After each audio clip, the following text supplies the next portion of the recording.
യഥാർത്ഥത്തിൽ നമ്മുടെ ഫോക്കസ് എന്ന് പറയുന്നത് റെയിൽവേക്ക് ഈ പ്രശ്നത്തിൽ നിന്നും ഒഴിഞ്ഞു മാറാനാകുമോ എന്നതാണ്. കാരണം ഈ റെയിൽവേ ഏതെങ്കിലും വിധത്തിൽ ഒരു ക്രമക്കേട് ഇക്കാര്യത്തിൽ ഉണ്ടായോ എന്നുള്ള ഒരു പരിശോധനയും ഇവിടെ നടക്കുന്നില്ല. ആകെ കോർപ്പറേഷനെ മാത്രം പ്രതിക്കൂട്ടിൽ നിർത്തുന്ന ഒരു സമീപനം കഴിഞ്ഞ ഈ 2-3 ദിവസമായി നടന്നുകൊണ്ടിരിക്കുകയാണ്. ആ ഘട്ടത്തിലാണ് താങ്കളോട് ചോദിക്കുന്നത്, ഇങ്ങനെ കോർപ്പറേഷൻ പഴി കേൾക്കേണ്ടതുണ്ടോ ഈ വിഷയത്തിൽ? യഥാർത്ഥത്തിൽ വളരെ ദാരുണമായിട്ടുള്ള ഒരു ഖേദകരമായിട്ടുള്ള ഒരു സംഭവത്തിന് സാക്ഷ്യം വഹിച്ച് ശ്രീമാൻ ജോയിയുടെ മൃതദേഹം സംസ്കരിച്ച് ആ ഒരു ദിവസത്തിലാണ് നമ്മളിപ്പോൾ നിൽക്കുന്നത്. അത് ഒരിക്കലും സംഭവിക്കാൻ പാടില്ലാത്ത ഒരു മരണമാണ് സംഭവിച്ചിട്ടുള്ളത്. ആ മരണത്തിന് ആ മരണത്തോടുള്ള അഗാധമായ ദുഃഖം രേഖപ്പെടുത്തുമ്പോഴും ഏറ്റവും കൂടുതൽ വേദനിപ്പിക്കുന്നത് ആ മരണത്തെ രാഷ്ട്രീയമായി ഉപയോഗിക്കാൻ ചില ആളുകൾ, തൽപര കക്ഷികൾ ശ്രമിക്കുന്നു എന്നുള്ളതാണ്. ഇവിടെ പ്രധാനമായും ഉയർത്തിവിടുന്നത് നഗരസഭ ഇതിൻ്റെ മുഴുവൻ ഉത്തരവാദിത്തം ഏറ്റെടുക്കണമെന്നുള്ളതാണ്. യഥാർത്ഥ നഗരത്തിൻ്റെ മാലിന്യ സംസ്കരണത്തിൽ നഗരസഭയ്ക്ക് ഉത്തരവാദിത്തമുണ്ട്. ആ ഉത്തരവാദിത്ത ബോധത്തോടു കൂടി തന്നെ പ്രവർത്തിക്കുന്ന നഗരസഭയുമാണ്.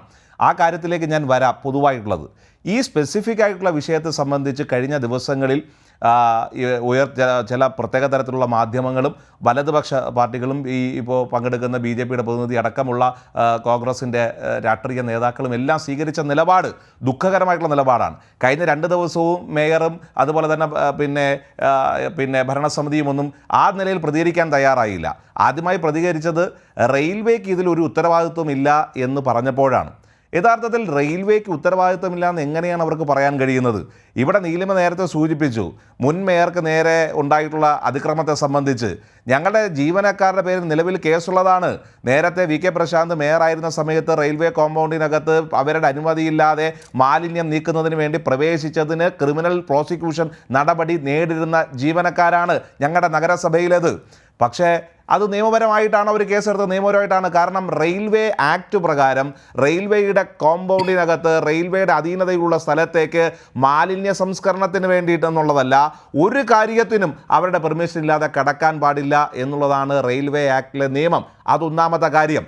ഇവിടെ ശ്രീ നിശാന്ത് സൂചിപ്പിച്ചത് ഇവിടെ നഗരസഭയ്ക്ക് ഇതിന് ഉത്തരവാദിത്തമുണ്ട്, നഗരസഭ എന്ത് നടപടി സ്വീകരിച്ചു എന്നുള്ളതാണ്. അത് കഴിഞ്ഞ ദിവസങ്ങളിലെല്ലാം നഗരസഭയുടെ ബഹുമാനിയായിട്ടുള്ള മേയർ അത് ഉത്തരവാദിത്ത ബോധത്തോടു കൂടി സമൂഹത്തോട് വിളിച്ചു പറയുകയാണ്. ഇവർ അത് കേൾക്കുന്നില്ല എന്നുള്ളതാണ് ഏറ്റവും പ്രധാനപ്പെട്ട പ്രശ്നം. ഇന്ന് ബഹുമാനപ്പെട്ട തദ്ദേശ സ്വയംഭരണ വകുപ്പ് മന്ത്രി ശ്രീ MB രാജേഷ് വളരെ വ്യക്തമായി അക്കമിട്ട് ആ കാര്യങ്ങൾ നിരത്തി പറഞ്ഞിട്ടുമുണ്ട്. എന്നിട്ടും ഇവർക്കിത് മനസ്സിലാവാത്ത എന്തുകൊണ്ടാണ്? അപ്പോൾ യഥാർത്ഥത്തിൽ മനസ്സിലാവാത്തതല്ല, റെയിൽവേയുടെ ഉത്തരവാദിത്തം നഗരസഭയുടെ തലയിൽ കെട്ടിവയ്ക്കാൻ വേണ്ടി ശ്രമിക്കുകയാണ്. യഥാർത്ഥത്തിൽ 2016 റെയിൽവേ ആക്ട് പ്രകാരം റെയിൽവേ തന്നെ ഇറക്കിയിട്ടുള്ള ഒരു സർക്കുലറുണ്ട്.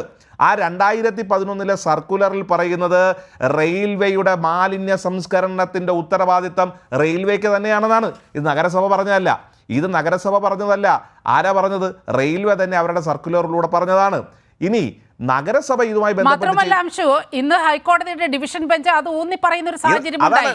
ഞാൻ ഇതിലേക്ക് വരാം. ഇന്ന് ഹൈക്കോടതി പറഞ്ഞിട്ടുള്ളത് ഏറ്റവും നമ്മൾ ഈ നഗരസഭ മുന്നോട്ട് വെച്ച വാദങ്ങളെ ഒന്നൊന്നായി അംഗീകരിച്ചുള്ളതാണ് ഹൈക്കോടതിയുടെ വിധി. ഹൈക്കോടതി സ്വമേധയാ കേസെടുത്തപ്പോൾ ഇവിടുത്തെ മാധ്യമങ്ങൾ കൊടുത്തത് നഗരസഭയെ ഇപ്പം ചെവിക്ക് പിടിക്കാൻ പോകുന്നതാണ് അതുവരെ വാർത്ത കൊടുത്തത്. അതിൻ്റെ കോടതിയുടെ കമൻറ്റ് പുറത്തു വരുന്നത് വരെ കോടതി ഇപ്പോൾ തീരുമാനിച്ചിട്ടുള്ളത് റെയിൽവേയുടെ ഉത്തരവാദിത്തമാണ് റെയിൽവേയുടെ സ്ഥലത്തുള്ള മാലിന്യം നീക്കേണ്ടതെന്ന് അസന്നിഗ്ധമായി കോടതി ഇത് പറഞ്ഞിരിക്കുകയാണ്. അമിക്കസ് ക്യൂറിയ ഈ സ്ഥലങ്ങൾ സന്ദർശിക്കുന്നതിന് വേണ്ടിയിട്ട് 3 അമിക്കസ് ക്യൂറിയകളെ തീരുമാനിച്ചിട്ടുണ്ട്. ഇതോടൊപ്പം വേറൊരു കാര്യം കൂടെ തീരുമാനിച്ചു. കൊച്ചുവേളിയുമായി ബന്ധപ്പെട്ട റെയിൽവേ സ്റ്റേഷനിൽ ഈ റെയിൽ നീറിൻ്റെ കുപ്പികൾ മാലിന്യ കൂമ്പാരമായി യാർഡിനകത്ത് കൂട്ടിയിട്ടിരിക്കുന്ന ആ വീഡിയോ ഇന്ന് കോടതി പരിശോധിച്ചു. നഗരസഭയുടെ സെക്രട്ടറി നിയമപരമായി അത് മാറ്റുന്നതിന് വേണ്ടിയിട്ട് ലെറ്റർ കൊടുത്തു.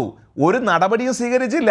ആ സ്വീകരിക്കാത്തത് എന്താണ്? അടിയന്തരമായി അതിനകത്ത് മറുപടി പറയാൻ വേണ്ടി ഇന്ന് കോടതി പറഞ്ഞിരിക്കുക. തീർന്നില്ലല്ലോ.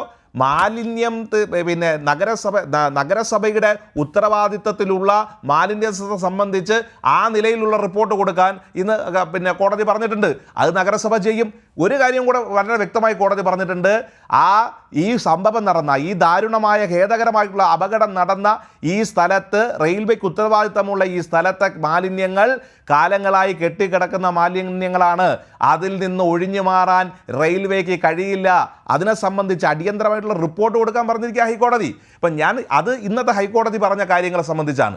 പക്ഷേ ഞാൻ പറഞ്ഞു വന്നത് റെയിൽവേക്ക് ഇതിന് ഉത്തരവാദിത്തമില്ല എന്ന് പറയുമ്പോൾ റെയിൽവേ കൊണ്ട് ഇത് ചെയ്യിപ്പിക്കുന്നതിന് എന്ത് നടപടി സ്വീകരിച്ചു എന്നാണ് ബഹുമാനപ്പെട്ട നിശാന്ത് ചോദിച്ചത്. എനിക്ക് ഇത്രേ പറയാനുള്ളൂ. ഇത് കഴിഞ്ഞ ദിവസങ്ങളിലെല്ലാം പറഞ്ഞതാണ് നമ്മൾ. റെയിൽവേ ഈ നടപടി സ്വീകരിക്കുന്നതിന് വേണ്ടി സർക്കാർ തലത്തിൽ ആദ്യം ഇടപെട്ടു.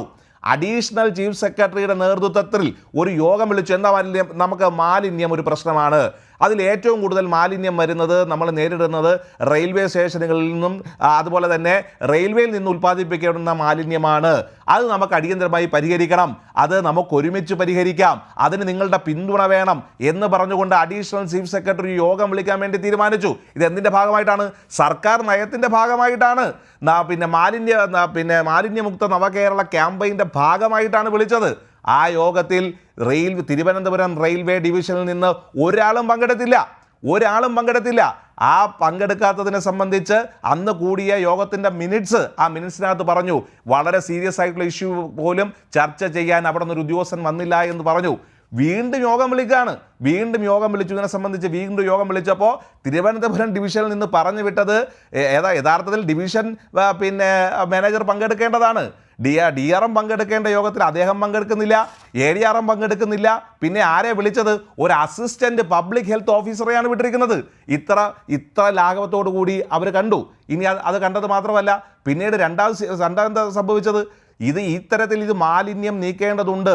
ഇപ്പോൾ ഈ അപകടം നടന്ന സ്ഥലത്തെ കൾവർട്ടിലെ മാലിന്യം അടിയന്തരമായി നീക്കണമെന്ന് കാണിച്ചുകൊണ്ട് നഗരസഭയുടെ സെക്രട്ടറി ഒരു നോട്ടീസ് കൊടുത്തു. ആ നോട്ടീസിന് ഒരു പ്രതികരണം ഉണ്ടായില്ല. ഇന്നലെ ADRM മാധ്യമങ്ങളോട് പറഞ്ഞത് ഞങ്ങൾക്ക് അങ്ങനെ നോട്ടീസ് കിട്ടിയില്ല എന്നാണ്. നോട്ടീസ് കിട്ടാത്തതല്ല, കൃത്യമായിട്ടുള്ള മറുപടി, ഒരു പ്രതികരണം. ഞങ്ങൾ ചെയ്യുമെന്നോ ചെയ്യില്ലെന്നോ അല്ലെങ്കിൽ നിങ്ങളുടെ നോട്ടീസ് ഞങ്ങൾക്ക് കിട്ടിയെന്നോ പ്രതികരിച്ചിട്ടില്ല. രണ്ടാമത് മന്ത്രിയുടെ നിർദ്ദേശപ്രകാരം വീണ്ടും പ്രോസിക്യൂഷൻ നടപടികളിലേക്ക് പോകുന്നതിനുള്ള നോട്ടീസ് നമ്മൾ കൊടുത്തു. ആ നോട്ടീസ് കൊടുത്തപ്പോഴാണ് റെയിൽവേ ഒന്ന് അനങ്ങിയത്. എന്തണങ്ങി? വഴി കൂടെ പോയ ഏതോ ഒരു കരാറുകാരനെ പിടിച്ച് ഇത് ഏൽപ്പിച്ചു. ആ ടെൻഡറിനെ സംബന്ധിച്ച് ഇവിടെ തിരുവനന്തപുരം റെയിൽവേ ഡിവിഷൻ ഉത്തരം പറയണം. ആ കരാറുകാരനെ എങ്ങനെയാണ് നിങ്ങൾ നിയമിച്ചത്? അദ്ദേഹത്തിന് മുൻപരിചയമുള്ള ആളാണോ? ആ ടെൻഡർ നടപടികൾ വേറെ ആരെങ്കിലും പങ്കെടുത്തിട്ടുണ്ടോ? ഇക്കാര്യത്തിൽ പാലിച്ചിട്ടുണ്ടോ എന്നതടക്കം അതാണ് മുൻകരുതൽ. അദ്ദേഹത്തിന് നേരത്തെ നീലിമ സൂചിപ്പിച്ചതുപോലെ ഒരു കയ്യുറയെങ്കിലും ഒരു കാലുറയെങ്കിലും കൊടുക്കാൻ കഴിയാതെയാണ് റെയിൽവേ പോയത്. അങ്ങനെ യഥാർത്ഥത്തിൽ ഒരു ഇൻസ്റ്റിറ്റ്യൂഷണൽ മർഡർ അത് റെയിൽവേ നടത്തിയെന്ന് ഖേദപൂർവ്വം ഞങ്ങൾക്ക് പറയേണ്ടി വരികയാണ്. മാലിന്യത്തിന്റെ ഉത്തരവാദിത്തം, നഗരത്തിലെ മാലിന്യത്തിന്റെ ഉത്തരവാദിത്തം, സംസ്കരിക്കേണ്ട ഉത്തരവാദിത്തവും ഒക്കെ നമുക്ക് കൂട്ടായിട്ട് എടുക്കാം. നഗരസഭയുടെ ഉത്തരവാദിത്തത്തിൽ നിന്ന് ഞങ്ങൾ ഒഴിഞ്ഞു മാറാനും തയ്യാറല്ല. പക്ഷേ ഈ ദാരുണമായ സംഭവത്തെ രാഷ്ട്രീയവൽക്കരിക്കാൻ ശ്രമിക്കുന്നത് അത് റെയിൽവേയുടെ ഉത്തരവാദിത്തത്തിൽ നിന്ന് അവരെ മാറ്റി നിർത്താൻ വേണ്ടി രാഷ്ട്രീയ ലാഭത്തിന് വേണ്ടി നമ്മുടെ രാഷ്ട്രീയ കക്ഷികൾ ശ്രമിക്കുന്നത് നമുക്ക് ദൂരവ്യാപകമായിട്ടുള്ള പ്രത്യാഘാതം ഉണ്ടാക്കുന്നുള്ള കാര്യത്തിൽ യാതൊരു സംശയമില്ല. അതാണ് നിലവിലുള്ള പിക്ചർ എന്ന് പറയുന്നത്.